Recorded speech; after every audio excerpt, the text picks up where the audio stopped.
Netflix YouTube owner வந்து வெளியில் வந்து என்ன சொல்லியிருக்கிறாருன்னா, இது பத்திரிக்கையாளர் எல்லாருக்குமே இது நாளைக்கு நடக்கும், ஸோ எல்லாருமே உஷாராக இருங்க அப்படின்ற மாதிரி ஒரு எச்சரிக்கை பாணியில் சொல்லிட்டு போயிருக்கிறாரு. இது எப்படி பார்க்குறீங்க? ஃப்ளிக்ஸ் வந்து அவருக்கு நேர்ந்த அந்த ஒரு கொடுமையை வந்து அதில் ஒட்டி இவங்க சிரிக்கிறது, இவங்களுடைய அந்த உடல் மொழி எல்லாம் பார்த்தீங்கன்னா நாங்கள் எப்படினாலும் பேசுவோம். ஆனால் வந்து போலீஸ் வந்து நம்ம போலீஸோட எங்கேயுமே மோதலையா, இல்லை போலீஸுக்கு எதிரான செய்திகள் போடலையா? போட்டிருக்கேன், நேரடியாக முறைச்சும் இருக்காங்க, நம்மளும் முறைச்சிருக்கேன். ஒரு அதிகாரி வந்து ஒரு ஒரு ஒரு ஒரு வழக்கு விஷயமா பேசும்போது ஒரு சின்ன ஒரு கூட்டத்தில் சட்டையை பிடிச்சாரு. நானும் அப்போ சின்ன வயசாக, நான் சொல்கிறது 20-22 வருஷத்துக்கு முன்னால் நானும் திருப்பி பிடிச்சேன். அப்புறம் நிறையா சண்டைகள் நடந்திருக்கு. நிறைய விஷயம் ஒன்றும் இல்லை, இந்த கேஸ் விஷயமா பேசும்போது ஒரு போலீஸ் ஒருத்தர் பேசும்போது பார்த்தீங்களா பிரதர், போலீஸ்லாம் அப்படி தான் எல்லாம் ஒன்று சேர்ந்துப்பாங்க. அதாவது நான் என்ன கேட்டேன், நீங்கள் தப்பான வழக்கு எதாவது போட்டிங்களா? இல்லை.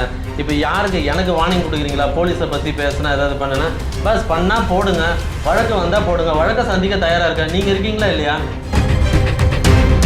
எனக்கு தெரிஞ்சு இப்போ யூடியூப்லாம் நீங்கள் வந்து ஊடகங்கிறதுலேயே எடுத்துக்கக்கூடாது. அதெல்லாம் வந்து ஒவ்வொருத்தருடைய சொந்த தொழில் மாதிரி. நான் வந்து முதலீடு செய்கிறேன், எனக்கு லாபம் வரணும், அதனால் நான் எந்த எல்லைக்கும் போவேன் அப்படிங்கிற மாதிரி. எப்படி உணவுப் பொருளெல்லாம் வந்து கொஞ்சம் கூட மனசாட்சி இல்லாமல் கலப்படம் செய்கிறாங்களோ அதே மாதிரி தான் சவுக்கு சங்கரும் சரி, ஃப்ளிக்ஸும் சரி, அவங்க வந்து பணம் பணம் பணம்னு இருக்காங்க. ஆசி நாய்க்கு வந்து கோடிக்கணக்கான ரூபாய் மதிப்பில் வீடு வாங்கி கொடுக்குறாரு அப்படின்னு சொல்கிறாங்க. அது சென்னையினுடைய இதே பகுதியான டீனர்லேயே பண்ணுறாங்க. கூட யூடியூபர் மாதிரி நம்மளும் பேச வேண்டாம். இல்லை, என்ன சொல்கிறேன்னா, இவங்க ஊடகவியலாளராக இல்லைங்கிறதுனால நான் சொல்கிறேன்.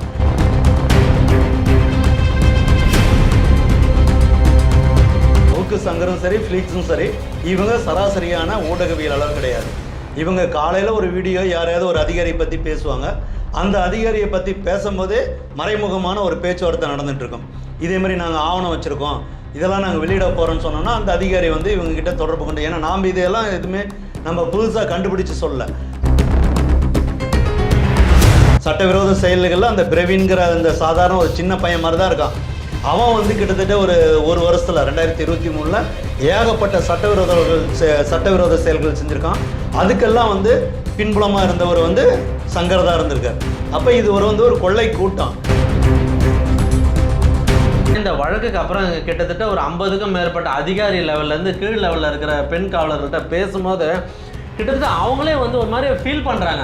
அதாவது இந்த துறை மட்டும் இல்லை, இப்போ நான் வந்து ஒரு கேஸ் விஷயமா வெளியில் போனால் என்னோட கணவரோட சந்தேக பார்வை இருக்குது. பெண்கள் வந்து இன்றைக்கி வந்து பாரதியார் கண்ட புதுமை பெண் அப்படின்னு சொல்கிற மாதிரி இன்றைக்கி வேலைக்கு வந்து பல தடைகளை உடைத்து மேன்மேலும் வளர்ந்துட்டு இருக்கிற நேரத்தில் இவங்க பின்தங்கி இப்போ இவங்க வீட்டு பெண்களை பற்றியும் இவங்க அந்த இடத்துல வேலை செய்யும் போதோ அந்த மாதிரி சொல்லும் போது அவங்களோட மனநிலை எப்படி இருக்கும்?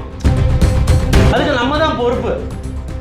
நம்ம ஒளிபரப்பு செய்கிறோன்னா, டெலிகாஸ்ட் பண்ணுறோன்னா ஜூடு தான் பொறுப்பு. என்ன கண்டிப்பாக வழக்கில் சேர்க்கலாம். எப்படி தவறாக மற்றவங்களை பற்றி பேசுகிற பட்சத்தில் அந்த வழக்கை நம்ம சந்திக்கலாம். 2 பேருக்குமே முன்னுதாரணங்கள் இருக்குங்க. நீங்கள் மாவட்டங்களில் இருக்கிற நீங்கள் அந்த பத்திரிகையாளர் சங்கங்கள்லாம் பார்த்தீங்கன்னா அவங்களுக்கு வந்து திடீர்னு அவங்க போராட்டம் அறிவிப்பாங்க. யாரோடையும் அவங்க கலந்தெல்லாம் ஆலோசிக்க மாட்டாங்க. இது வந்து பத்திரிகை சுதந்திரத்துக்கு வந்து பத்திரிகை இப்போதான் போற வர நண்டு சிண்டு எல்லாமே ஒரு 4 பேர் சங்கம் ஆரம்பிச்சுட்டு நிர்வாகிகள் சொல்லிட்டு ஐடி கார்டை கொடுத்துட்டு ஐடிக்கு 5000 ரூபா வாங்குற சங்கங்கள் தான் நிறைய முளைச்சிக்கிட்டு இருக்கு. கிட்டத்தட்ட 95% யூடியூபர்கள் வந்து சவுக்கு சங்கர் மீதும் ஃபெலிக்ஸ் மேலும் எடுத்த நடவடிக்கைகளை முழு மனதோடு ஆதரிக்கிறாங்க. காவல்துறை இது போன்ற இந்த ஒருத்தரை மிரட்டி பணம் சம்பாதிக்கிற வித்தையில் யாரெல்லாம் இருக்காங்களோ அத்தனை யூடியூபரையும் மேலேயும் சட்டப்பூர்வமான நடவடிக்கை எடுக்கணும்னு ஒவ்வொருத்தரும் பேசிட்டு இருக்காங்க. எனக்கு தான் போட்டி அப்படின்ற அளவுக்கு அவர் பேசிட்டு இருந்தார். அடுத்த சிஎம் சவுக்கு சங்கரா இது காமெடியாவும் எடுத்துக்கலாம், இல்ல சீரியஸாவும் எடுத்துக்கலாமோ, ஆல்மோஸ்ட் காமெடி தான். பட் அவரோட அடிப்படைகள் வந்து எதிர்த்து கேட்கிறாரு. அவரை ஒடுக்குவீங்களா, அவருக்கு குண்டாஸ் தேவையா அப்படின்லாம் கேட்கறாங்களா? இதுக்கு உங்களோட பதில் என்ன? பத்தி பேசல, எனக்கு அசிங்கமா இருக்கு இவனெல்லாம் சிஎம் போஸ்ட்ல வச்சு பாக்குறதுக்கு. பஸ் 2 பாயிண்ட் பேசுங்க. ஒரு வார்த்தை கூட நான் பேச மாட்டேன். அப்போ அவன் கட்சியே ஆரம்பிக்கல, நான் விஜய்க்கு போட்டின்னு விஜய் அட்டாக் பண்ணி போடுறான். இவெல்லாம் ஒரு ப்ளூ பிக்ஸ் நேயர்கள் அனைவருக்கும் நெஞ்சார்ந்த வணக்கம். இன்றைக்கி நம்முடைய கிரைம் பாயிண்ட் நிகழ்ச்சியில் ஒரு முக்கியமான விஷயம் அலச போகிறோம். அதை பற்றி பேசுகிறதுக்காக சீனியர் செய்தியாளரும் நமது நண்பருமான தாரை இளமதி அவர்கள் இணைந்திருக்கிறாரு. வணக்கம். வணக்கம். நல்லா இருக்கீங்களா? நல்லா இருக்கேன், நல்லா இருக்கேன். என்னங்க இந்த சப்ஜெக்டை தாண்டி போகலான்னா இந்த சப்ஜெக்டை தாண்டியே போக முடியாது போல இருக்கு. ஃபிலிக்ஸ் கைது பண்ணியாச்சு, சவுக்கு சங்கரை கைது பண்ணியாச்சு, ஒரு வழியாக போயிட்டுருக்கு. இப்போ வந்து ரீசெண்டாக அவரை வெளியில் அழைச்சிட்டு வரும்போது நம்ம Felix Gerald Redpix YouTube owner வந்து வெளியில் வந்து என்ன சொல்லியிருக்கிறாருன்னா, இது பத்திரிக்கையாளர் எல்லாருக்குமே இது நாளைக்கு நடக்கும், ஸோ எல்லாருமே உஷாராக இருங்க அப்படின்ற மாதிரி ஒரு எச்சரிக்கை பாணியில் சொல்லிட்டு போயிருக்கிறாரு. இது எப்படி பார்க்குறீங்க? ஃபிலிக்ஸ் வந்து அவருக்கு நேர்ந்த அந்த ஒரு கொடுமையை வந்து எல்லா பத்திரிக்கையாளர்கள் மேலேயும் போடுறதுக்கு பார்க்குறாரு. ஆனால் வந்து இப்போ சோசியல் மீடியாவில் வந்து ஒரு சின்ன வீடியோ கிளிப்பிங்ஸ் வந்து ரொம்ப ஃபயராக வந்து ஷேர் ஆகிட்டுருக்கு, எல்லாருமே பகிர்ந்துகிட்ருக்காங்க. என்னென்னா அதில் சவுக்கு சங்கரும் ஃபிலிக்ஸும் பேசுகிறாங்க. ஃபிலிக்ஸ் தான் இன்டர்வியூ பண்ணுறாரு. இதேமாதிரி நீங்கள் வந்து நிறைய பேசுகிறீங்க, போலீஸ் அதிகாரிகளை பற்றி பேசுகிறீங்க, ஆட்சியாளர்களை பற்றி பேசுகிறீங்க, இதெல்லாம் வந்து வழக்காக பதிவாகி நீங்கள் கைது பண்ணுவீங்க, உங்களை வந்து போலீஸ் வந்து கைது பண்ணும் அப்படின்றாரு. அதுக்கு வந்து சங்கர் வந்து, நான் என்ன கைது பண்ணால் உங்களையும் சேர்த்து தான் கைது பண்ணுவாங்கன்னு, நான் வந்து உங்களோட வந்து சிறைக்கு வர்றதை ரொம்ப ஆர்வமாக விரும்புகிறேன் அப்படின்னு வந்து அவர் வந்து சிரிச்சுக்கிட்டே சொல்கிறாங்க.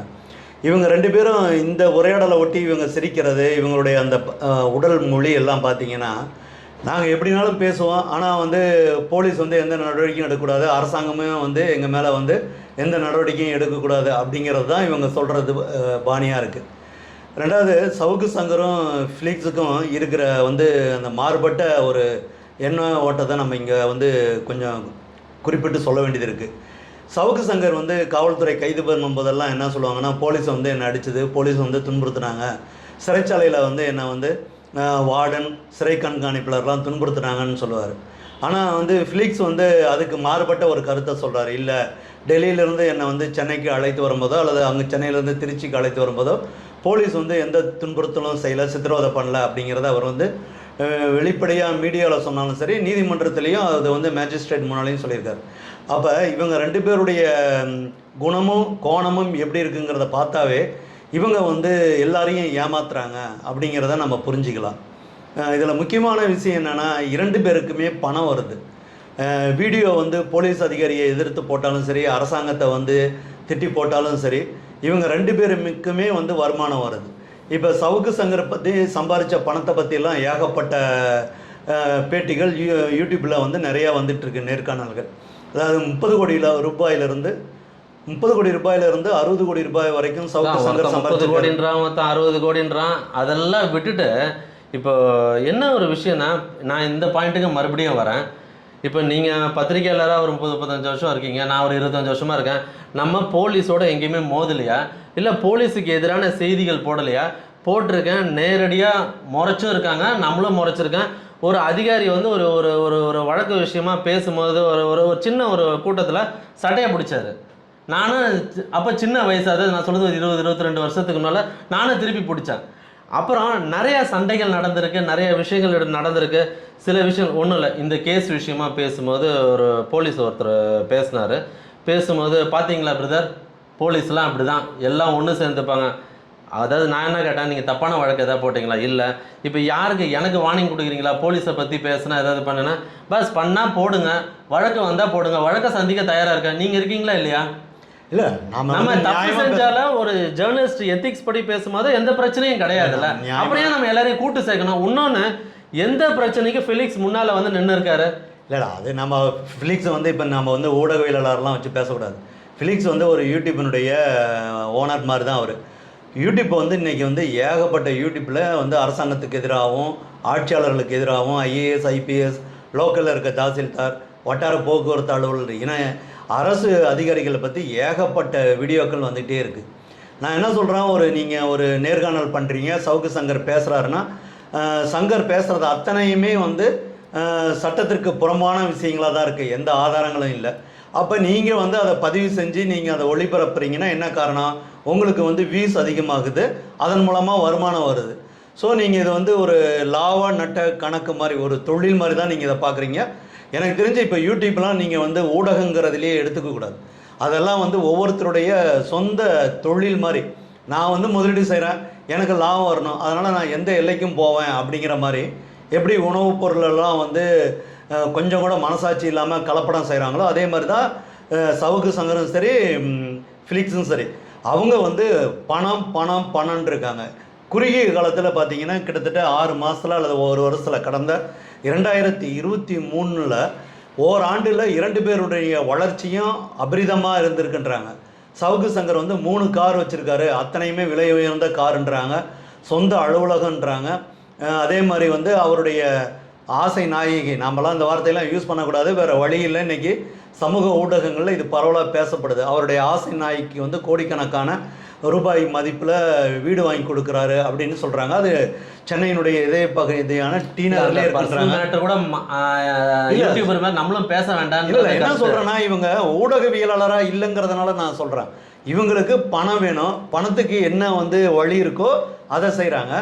இப்போ சவுக்கு சங்கர் நேரடியாக அதிமுகவுடைய ஆதரவாளராக அவர் போய் நின்றாரு, பிரச்சார பேரங்க. ஆமாம், சவுக்கு சங்கர் வந்து கள்ளக்குறிச்சி போயிட்டு வர்றாரு, அதுக்கு அடுத்து வந்து ஃபிலிக்ஸ் போகிறாரு. இவருடைய பயணம் முழுக்க முழுக்க ரகசியமாக இருக்குது. அப்போ நீங்கள் வந்து எப்படி ஊடகவியலாளராக இருக்க முடியும்? அதனால் இவங்க 2 பேருமே பணம் வருவதற்காக எந்த எல்லையும் கடந்து செல்வதற்காக இவங்க தயாராக இருக்கிறவங்க. அப்போ இவங்க வந்து பத்திரிக்கையாளர்லாம் சொல்லக்கூடாது.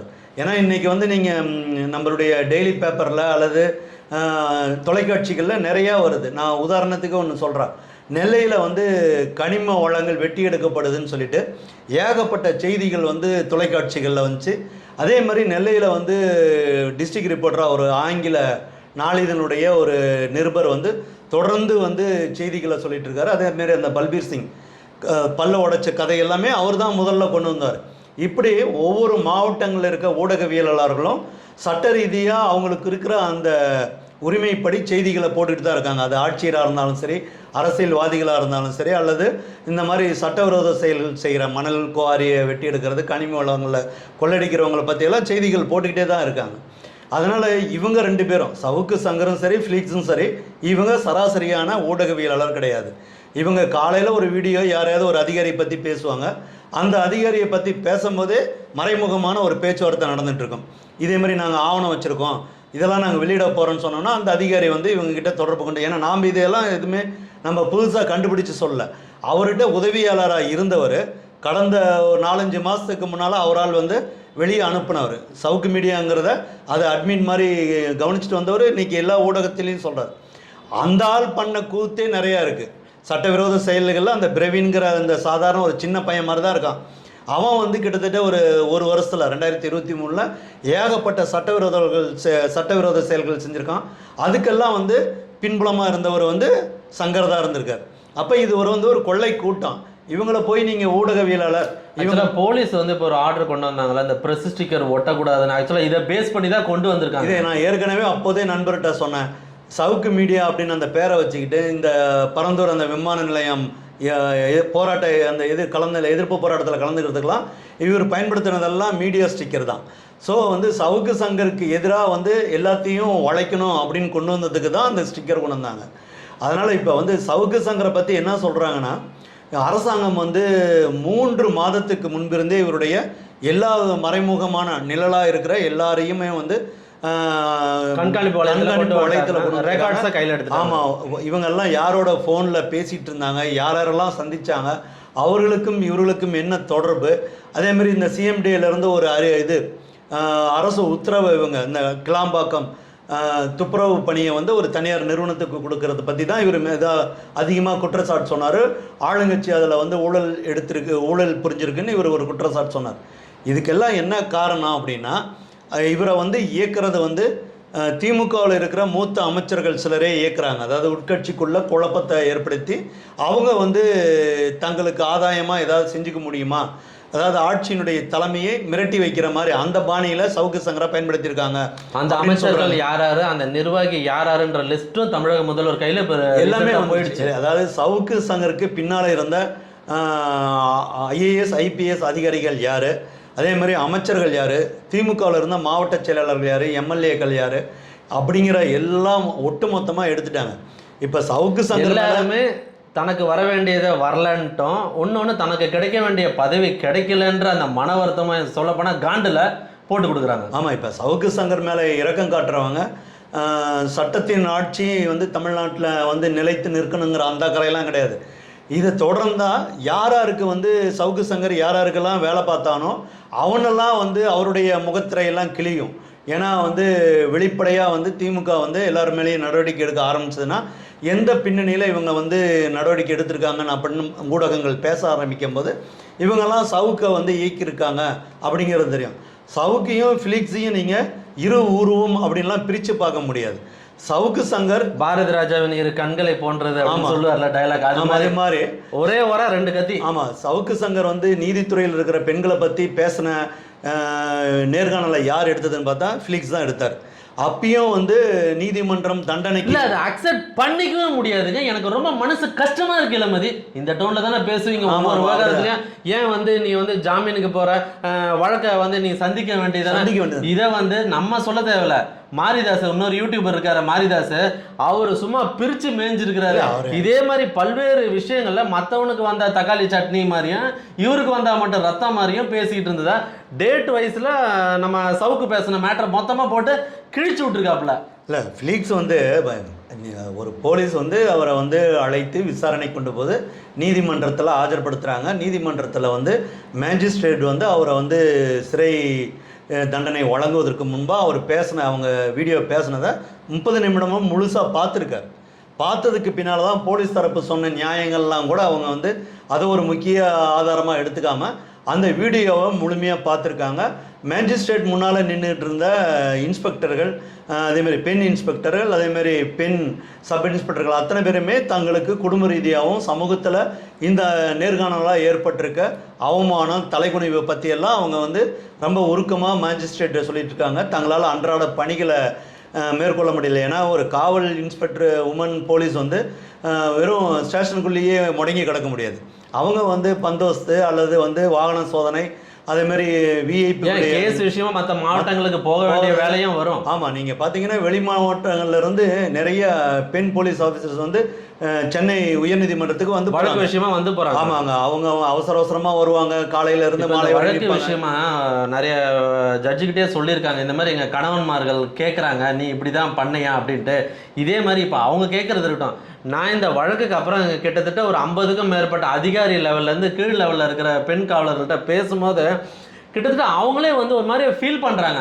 அதாவது இந்த துறை மட்டும் இல்லை, இப்போ நான் வந்து ஒரு கேஸ் விஷயமா வெளியில் போனால் என்னோட கணவரோட சந்தேக பார்வை இருக்குது. பெண்கள் வந்து இன்றைக்கி வந்து பாரதியார் கண்ட புதுமை பெண் அப்படின்னு சொல்கிற மாதிரி இன்றைக்கி வேலைக்கு வந்து பல தடைகளை உடைத்து மேன்மேலும் வளர்ந்துட்டு இருக்கிற நேரத்தில் இவங்க பின்தங்கி இப்போ இவங்க வீட்டு பெண்களை பற்றியும் இவங்க அந்த இடத்துல வேலை செய்யும் போதோ அந்த மாதிரி சொல்லும் போது அவங்களோட மனநிலை எப்படி இருக்கும்?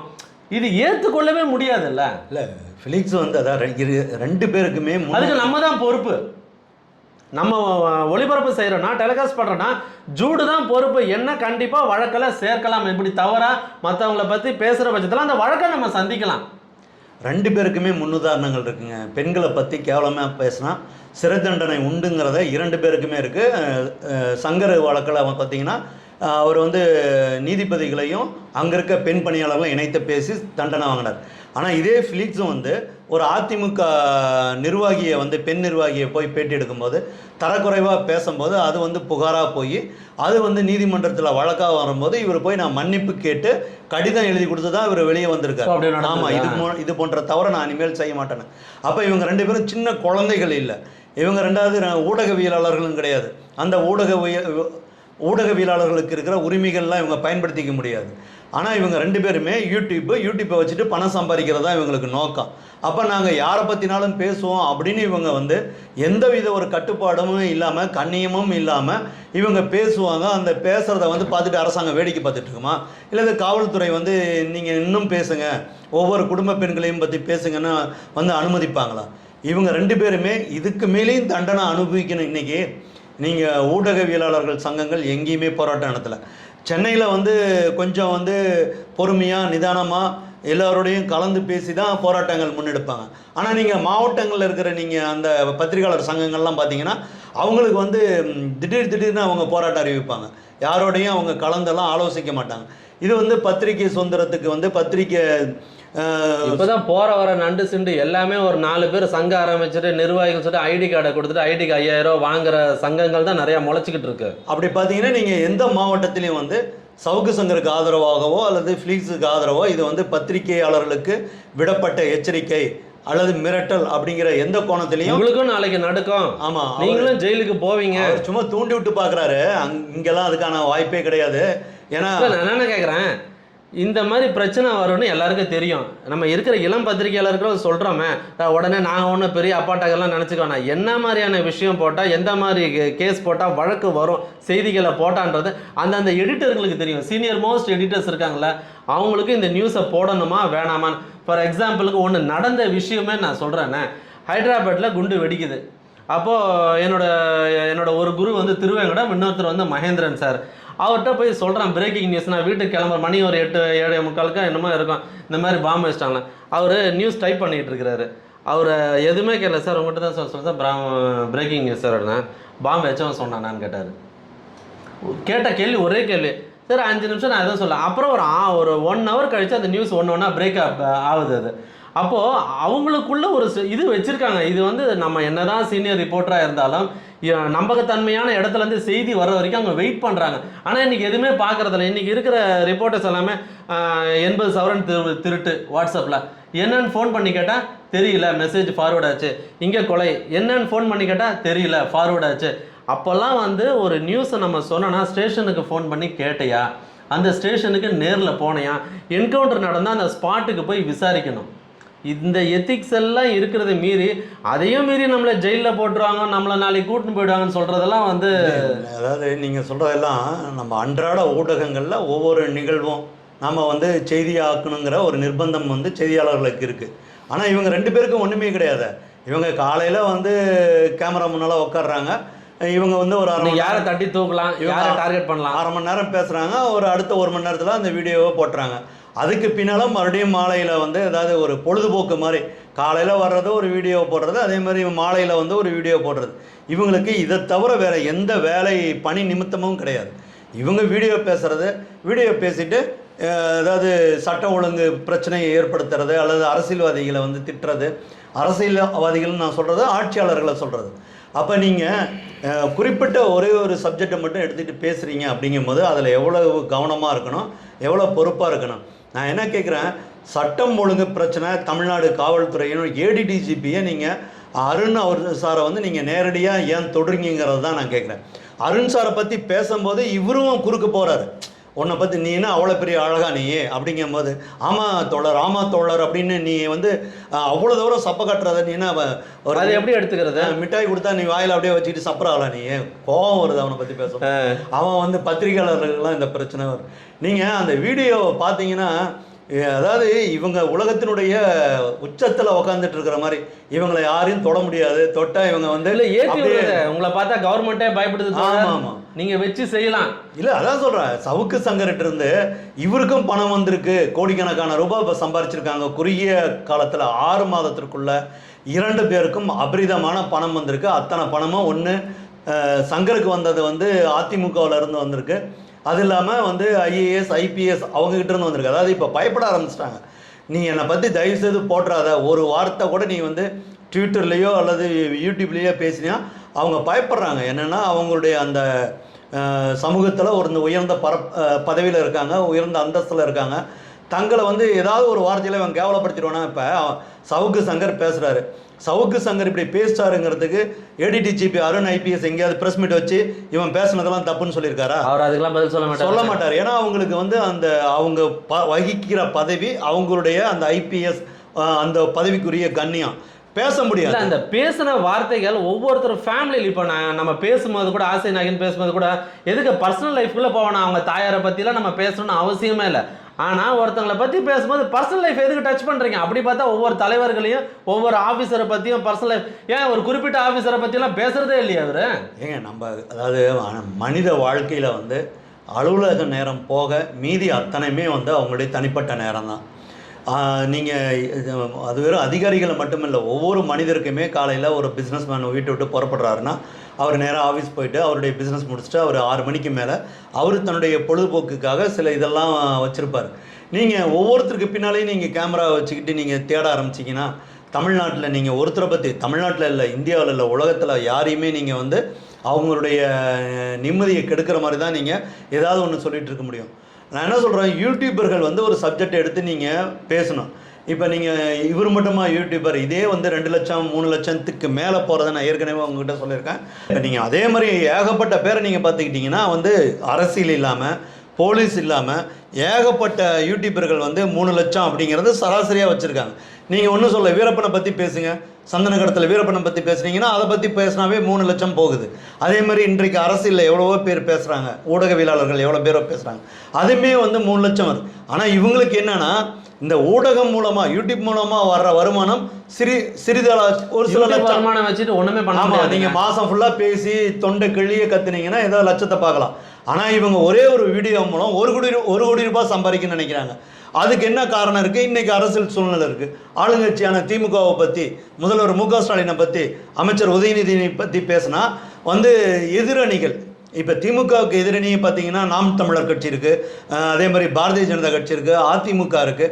இவங்களாம் என்ன பண்ணுறாங்க, நீ அவங்கள பற்றி பேசு அப்படின்னு சொல்லி சவுக்கு சங்கருக்கு பணம் கொடுக்குறாங்க.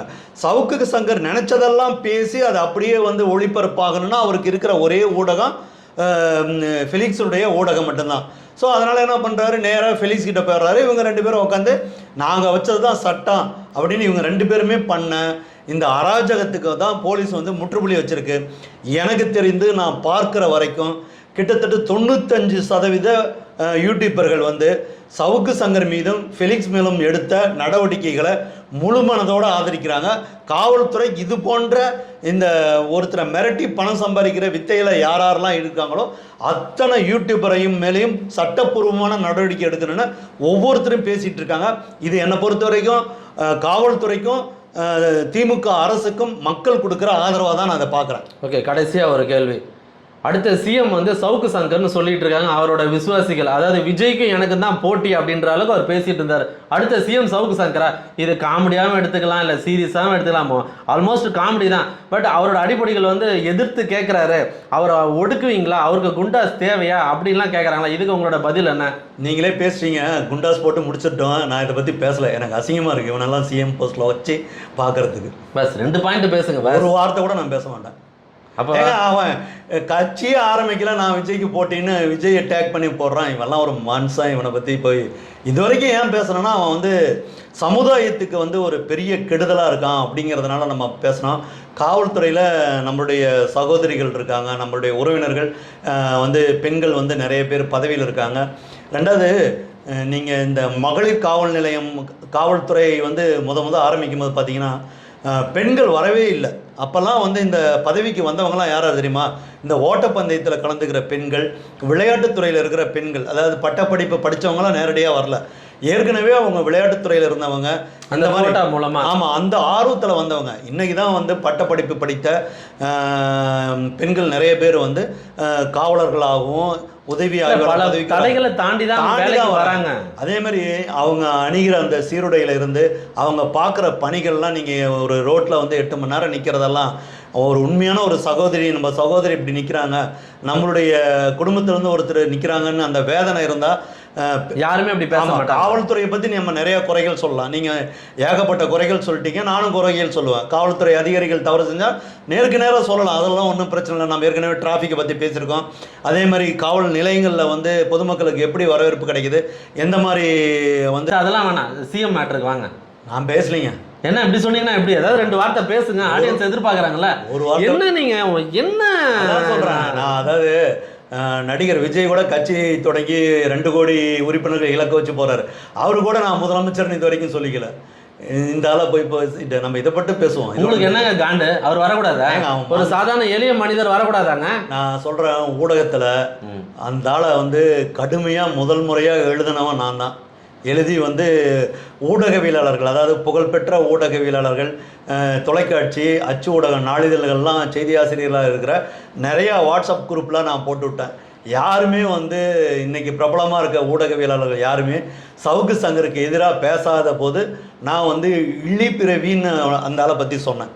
அவ்வளோ மோசமாக சொன்னேன், சாபக்கேடுன்னு சொன்ன ஊடகத்துக்கு. அதனால் இந்த ஆளை வந்து ஆதரிக்கிறதுங்கிறது வந்து, அதாவது பணத்துக்காக என்னன்னாலும் செய்ய நான் தயாராக இருக்கேன்னு சொல்லிட்டு வராங்க பாருங்கள், அவங்க தான் சவுக்கு சங்கரை ஆதரித்து பேசுகிறாங்க. சங்கரை பற்றி நான் பேசுகிறதுக்கு, அதாவது இந்த சப்ஜெக்டை தாண்டி அதனால் வேறு எதுலேயும் நான் ஒப்பிட்டு பேசுகிறதுக்கு நான் தயாராக இல்லை. தயவுசெய்து என்னை மன்னிச்சிடுங்க. ஓகே, உங்களோட ஆழமான அருமையான கருத்துக்களை, அதுவும் இந்த விஷயத்தில் ரொம்ப அலசி ஆராய்ந்து உங்களோட கருத்துக்களை பதிவு செய்தமைக்கு ரொம்ப நன்றி. மீண்டும் ஒரு காணொலியில் உங்களை சந்திக்கிறேன். நன்றி, வணக்கம். நன்றி, வணக்கம்.